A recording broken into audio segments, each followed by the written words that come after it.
James Harden has just demanded a trade away from the Rockets. Unlike in other sports, this could change everything for the basketball world. Woj has just tweeted Harden's demands. In the tweet, he says Harden's message to Houston is clear: get me to Brooklyn. In order for this to happen, the Nets are going to have to give away some valuable bench talent, whether it's Karis LeVert or Spencer Dinwiddie. And now, I'm going to be breaking down the top 4 destinations for Harden if the Rockets decide to make a trade, or if they manage to pay him more money than the even then record-setting deal. Let's just say the Rockets and Harden have a long history. Harden left the Thunder for the Rockets because he wanted his own team. With the Rockets, Harden's played alongside players like Dwight Howard, Russell Westbrook, and Chris Paul. Chemistry with other players hasn't gone great, and that's why I think he fits with the Rockets. If the Rockets get players around him that are worse but have a different skill set, that may work, similar to Giannis in Milwaukee. The next destination for Harden is the Boston Celtics. The Celtics had a good run in the playoffs this year, making it to the Eastern Conference Finals for the first time since LeBron's last year with the Cavs. Celtics clearly have a missing piece, but it's not the shooting guard position. At shooting guard, they have Marcus Smart and Jaylen Brown, and yeah, you can make a case that he could play small forward, but at the small forward position, they have Gordon Hayward and Jason Tatum.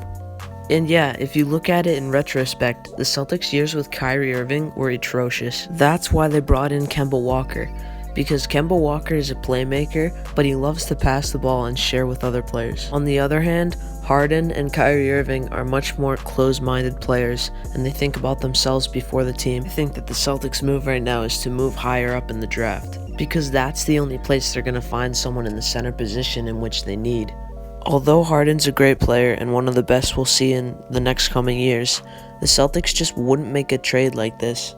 Danny Ainge has specifically assembled the Celtics for how they look now. I mean, yeah, they're in need of a center, but you could make a case that they could have been a finals team last year. I can't wait to see how this Celtic team will do this year, but I just don't see them making a move for Harden because they're already a playoff contender. And with a new center, they'll be a championship contender. The next destination is the 76ers. Now, with the Sixers signing Doc Rivers as their head coach, I don't think Harden fits well.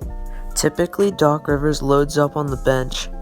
James Harden is better at defense than people think, but he's still not as elite as he should be. Doc Rivers only likes star players on his team if they can score and they can defend. I like Ben Simmons and Joel Embiid having a strong connection between each other, and I feel like Harden would get in the way of that. Typically, what you see from the Sixers is Ben Simmons passing it to Joel Embiid. That dynamic would be ruined if Harden joined the team, because Harden would want the ball, and this is clearly Joel Embiid's team. There's also part of me that wouldn't be shocked if they made this trade. I mean, we've seen them bring in big players in the past. They have Tobias Harris on their team now, and although he's not considered a big player anymore, he was when they got him. And they've also signed Jimmy Butler in the past, who is clearly a star with the Heat now. But if you take a look at their history of signing these big players, it hasn't necessarily worked out. Tobias Harris isn't as good a player as he was then, and Jimmy Butler is clearly on a different team, so something went wrong. The Sixers have always been a decent team, and honestly this trade might end up working out if it happened, because they need more talent on the starting lineup in order to contend for the finals. If the Sixers don't get another star player, or they don't get more depth in their bench, then they're not going to do well. However, I think the firing of Brett Brown was a great move and a step in the right direction. Signing Doc Rivers is also a step in the right direction, as he won a championship with the Celtics, and the Clippers last year made it pretty deep in the playoffs. The Sixers definitely need more help on both sides of the ball, and I wouldn't be surprised if this trade happened. And honestly, if it did, I could see them winning the finals, not this year, but in the future. This team has a ton of potential, and I can't wait to see what they do next, with Doc Rivers as their head coach.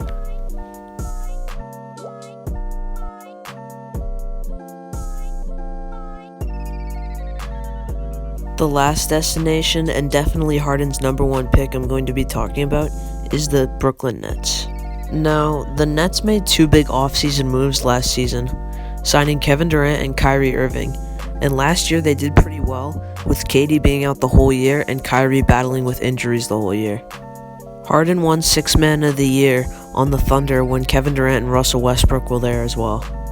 However, I think that Kyrie and Harden would butt heads.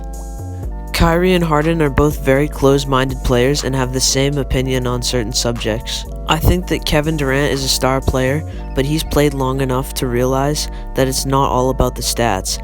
And I think that Kyrie and him would work well together because that's two stars sharing the ball. And if Harden joins that, it's just too many players that want the ball. If you want my honest opinion, I think the Nets right now are the best team in the NBA. They have Kyrie and KD in the starting lineup, along with DeAndre Jordan. And then off the bench, they have players like Jarrett Allen, Spencer Dinwiddie, and Karis LeVert. Now let's listen to Shannon Sharpe's opinion on the subject. Absolutely not. Skip, it sounds good on paper. Oh, man, James Harden, Kyrie, KD. But, Skip, you got three guys that have three of the 16 highest usage since the merger. Now, last year, James Harden, before he paired with Russ, he was either first or second in usage. Last year, he was third. He dropped all the way down to third. Kyrie is a guy that needs the ball. Now, KD needs the ball, but not nearly enough, and not nearly as much as these other two guys. Skip, now, at some point in time, we're going to have to come to the conclusion. It's not everybody else's fault that plays with James Harden. Dwight Howard, he couldn't make it. Chris Paul, he couldn't make it. Russ, he couldn't make it. At some point in time, the common denominator is still James Harden. Kyrie's complaining about the ball with LeBron. LeBron is way more of a willing passer of the basketball than James Harden. Wow, what a great opinion from Shannon Sharpe. I agree with him because Kyrie and LeBron didn't work out because Kyrie said he wanted his own team and he wanted the ball more. But this ended up making no sense because after he left the Celtics, he joined the Nets along with KD. And adding Harden to that mix would just increase the problem.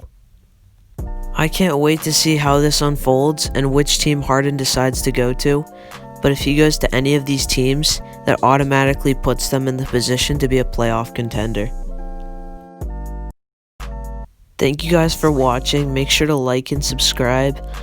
I'm so excited to watch the draft tonight, and the moves that teams make could determine where Harden goes, because if the Nets trade for a star player or a high pick, you know that they're not going to go after Harden. Thanks for watching, and I'll see you in the next one.